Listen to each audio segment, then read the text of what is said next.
Minneapolis in 2004. A Minnesota man who was sentenced to life imprisonment for the of a flower shop employee overthrew his conviction and left the prison.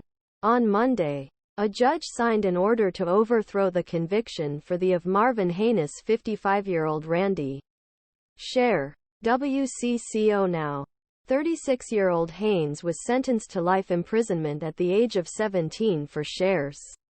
When he was shot deadly, his family was working in the North Minneapolis flower shop. Police, as they were allowed to do, lied about the fingerprints at the scene. According Palace, judge disrupted his conviction on basis of witness identity that was used to condemn Haynes, and lack of physical evidence connecting it crime. The killing of Sherr is no longer solved.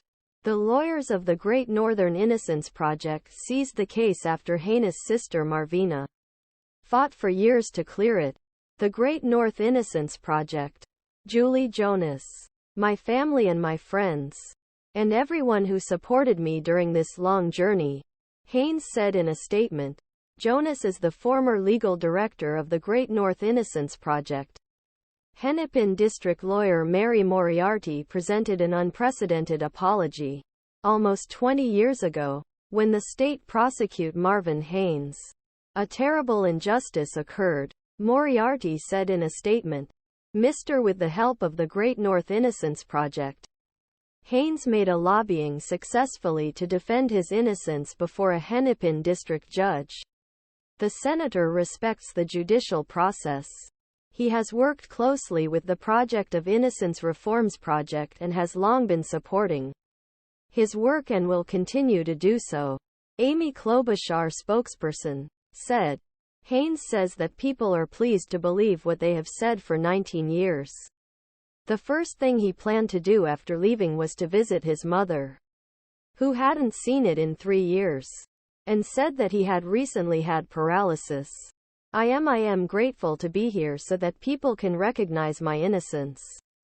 Haynes said. Haynes' lawyer said Minnesota would look for compensation for Haynes under the wrong convicted law.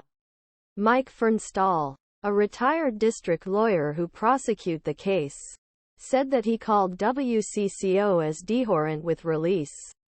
He described it as a curious that his first charm to Haynes' conviction was not dealt with the evidence of an eyewitness.